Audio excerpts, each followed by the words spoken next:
আচ্ছা, so hey, আজকের ভিডিওটা মূলত হলো একটা প্যাসিভ আর্নিং নিয়ে, যেটা বাংলাদেশের মধ্যে মূলত বেশি নাই, বেশি শোনাও যায় না।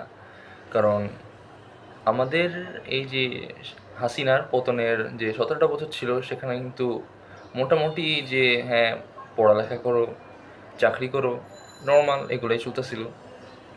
বাট এটার মাঝখান দিয়েও কিছু মানুষ প্যাসিভ আর্নিং করা শুরু করছে।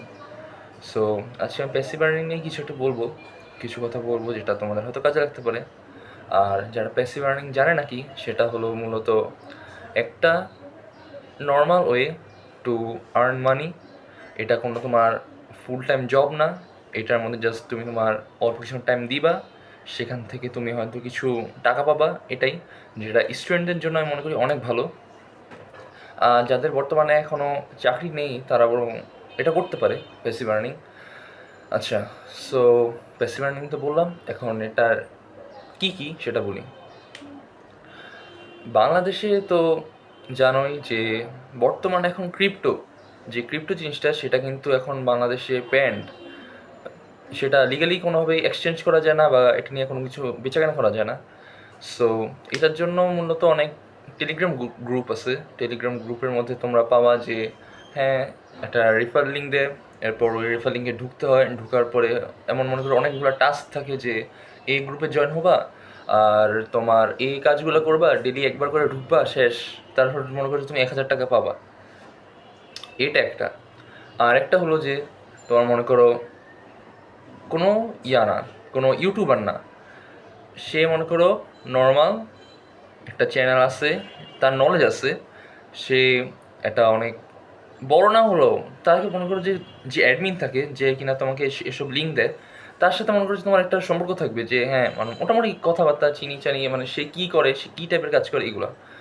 সে যদি মনে করো যে সারাদিন খালি এই যে এটা নিয়েই পড়ে থাকে, যে প্যাসিভ আর্নিং নিয়েই পড়ে থাকে, তাহলে মনে করো যে তার কোনো কাজ নেই। আচ্ছা, সো টেলিগ্রামের মধ্যে এমন কিছু গ্রুপ আছে যেগুলোর মধ্যে তোমার কি ক্রিপ্টো বিষয়ক বিভিন্ন রেফার লিঙ্ক দেয়, বোর্ড দেয়, সেগুলো তোমার করলে তারপর ওখান থেকে কয়েন আসে, কয়েন আসার পরে সেটা তুমি ওয়ালেটে নাও, ওয়ালেটে নেওয়ার পরে সেখান থেকে তুমি টাকা ইনকাম করো।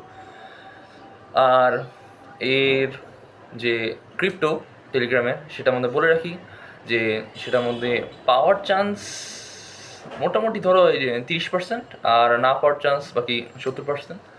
যদি কপাল ভালো থাকে তাহলে মনে হচ্ছে ভালো চালও দিতে পারো, যদি তোমার কপাল ভালো থাকে। আর নর্মাল কিছু কিছু প্যাসিভ ইনকাম আছে যেগুলো মনে করো ক্রিপ্টো বিষয়ক না, যেমন কপি রাইটিং, ওর কারো সিভি লেখা দেওয়া, ওর সামথিং টুকটাক কাজ, যেমন হোটেলের মধ্যে ওয়েটারের কাজ করা, এমন টাইপের প্যাসিভ ইনকাম। আর তুমি যদি অনলাইনে কাজ করতে চাও তাহলে সেটা মনে করো যে তোমার একটু সার্চ দিয়ে দেখবা, কারণ এমন অনেক ইনকাম সোর্স আছে যেগুলো অনলাইনে, যেটার দ্বারা তুমি মোটামুটি একটা নর্মাল হইতে তোমার বেশি কোনো স্কিল থাকা লাগবে না, জাস্ট একটু ব্রেন না থাকলেই হবে, একটু গোবর না। আচ্ছা, সো প্যাসিভ আর্নিং কেন জরুরি সেটা বলি। প্যাসিভ আর্নিং জরুরি কারণ আমার এই ভিডিওটা যারা তোমরা দেখতেছো, না দেখলেও সমস্যা নাই, আমি আমারটা দেখতেছি। তোমরা যারা দেখতেছো, সো এই প্যাসিভ আর্নিং দ্বারা তোমরা যে মনে করো ক্ষুদ্র একটা টাকাই পেলে, মনে করো যে 1000 2000, জাস্ট নর্মাল একটা টাকা, এই টাকা তুমি জমাবা। কী জন্য জমাবা সেটা বলতেছি। এই টাকা তুমি জমাবা, এরপর মনে করো যে একটা দুইটা থেকে মনে করো তোমার অ্যারাউন্ড 5-6 হাজার মতো হয়েছিল, সেটা তুমি জমায় রাখলা।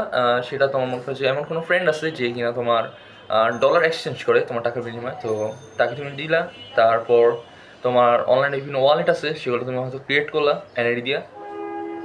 সেগুলো ক্রিয়েট করার পরে সে তোমাকে ডলার দিল, আর এই ডলারটা তুমি মনে করো যে ছোট্ট ছোট্ট জায়গায় ইনভেস্ট করবা। আর ইনভেস্টটা কীভাবে করতে হয় সেটা নিয়ে আমি আশা করি পরবর্তীতে কোনো ভিডিও দিতে পারবো, যে কীভাবে ইনভেস্টটা করতে হয়।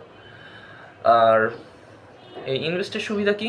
ইনভেস্টের সুবিধা তোমার এখন না পাইতে পারো, কিন্তু 5 বছর 10 বছর পর তোমরা ঠিকই পাবা। আর যেটা বললাম, ধৈর্য হারায়ও না। কোনো একটা কাজ করতেছো, ফোকাস দিয়ে করো। ধৈর্য হারানোর এখানে কোনো মানেই নেই। আমার এমন অনেক ফ্রেন্ড আছে যারা কিনা নর্মাল প্যাসিভ আর্নিং করে, তারা দেখি যে ভাই মানে করতেছে, মানে যেমন টেলিগ্রামের কথা বলতেছি, যে টেলিগ্রামের মধ্যে মাইনিং করতেছে। সো সেটার মধ্যে বলে এই এটা আর এটা আসে না কেন, এটা আসে না কেন। আরে ভাই, ধৈর্য ধরো, ধৈর্য না ধরলে তো কিছুই হইব না। তোমার নর্মাল জাস্ট দিনের মনে করছে 1 ঘন্টা টাইম তুমি দিলা, এগুলোই। তো এগুলো দেওয়ার পরে এরপর তোমার, কারণ তোমার ভাই 24 ঘন্টা থেকে তুমি যদি তোমার 1-2 ঘন্টা না বের করতে পারো, কারণ তোমার 1-2 ঘন্টা জায়গা তোমার সোশ্যাল মিডিয়াতে, তো তুমি আর কী করবা? আচ্ছা, সো যেটা বললাম প্যাসিভ ওয়ে তো আমি কিছু কিছুটা বললাম, যেমন টেলিগ্রাম, কারণ টেলিগ্রাম বর্তমানে দেখলাম যে বাংলাদেশে একটু বেশি চলতেছে। বাসে যাই, রাস্তা দিয়ে যাই, শপিং মলে যাই, সেখানে দেখি যে মানুষ টিপাটিপি শুরু করতেছে। সো সেটা দেখে আসলে মজা লাগে যে মানুষে আসলে কত বেকার। ফ্যাক্ট, হ্যাঁ আমিও বেকার, এটা বলার দরকার নেই। কিন্তু এই বেকারত্ব থেকে যে মনে করে যে তোমার অন্য প্লেসে যাওয়ার জন্য একটু কষ্ট করে, তারা কিন্তু ভাই এখন না হলেও পরবর্তীতে ঠিকই পাবে, কারণ তোমার মধ্যে এখানে ধৈর্য রাখতে হবে ভাই। ধৈর্য না রাখলে তো তোমার এখানে তো, আমার যদি 10-20 বারও বলি তাও তোমার কাজে লাগবে না। তোমার আব্বা মার অবস্থা দেখে হয় তারপরে তোমার যদি কষ্ট না লাগে, তাও তোমার এটা ভাই তোমার উপরে ভাই। তুমি এখন বর্তমানে যে সিচুয়েশনে আসো সেটা মূলত তোমার জন্য, সেটা তুমি একটা ভাইবা দেখো। আর যদি তোমার ব্রেন না থাকে তো তুমি ভাবতে পারবে না, তুমি সোশ্যাল মিডিয়ার মধ্যে আটকে থাকবা। এটাই প্যাসিভ আর্নিংয়ের ওয়ে খুঁজো, আর সেটা দিয়ে তোমরা ইনভেস্টমেন্ট করো। ইনভেস্টমেন্ট নিয়ে আমি পরবর্তীতে ভিডিও বানাবো। আর যদি তোমাদের ইনভেস্টমেন্ট মনে করো যে আচ্ছা ঠিক আছে ইনভেস্টমেন্ট করবো না, আমি নর্মাল কিছু করবো, তাহলে মনে করো যে তোমার নর্মাল কিছু আর্নিং দিয়ে, সেগুলো দিয়ে মনে করছো তুমি বিভিন্ন ডিভাইস কিনলা, যেমন কন্টেন্ট ক্রিয়েশন শুরু করতে পারো জাস্ট নর্মাল, এই যে ফেস টু ফেস টক। এটার জন্য তোমার মনে হচ্ছে হয়তো ল্যাপটপ কিনতে পারো, বা তোমার ফ্যামিলি থেকে কিছু টাকা নিয়ে বা নিজের হাত খরচের টাকা এগুলো জমা জমা তোমার হয়তো ডিভাইস কিনতে পারো। আর হ্যাঁ এগুলাই। আর বাইরের খাওয়া দাওয়াটা একটু আনহাইজিনিক হইলে অ্যাভয়েড করার চেষ্টা করো, কারণ আমরা জানি আমাদের খাওয়ার প্রতি লোভ সবসময় আছে, এটাই। সো হ্যাঁ, ভালো।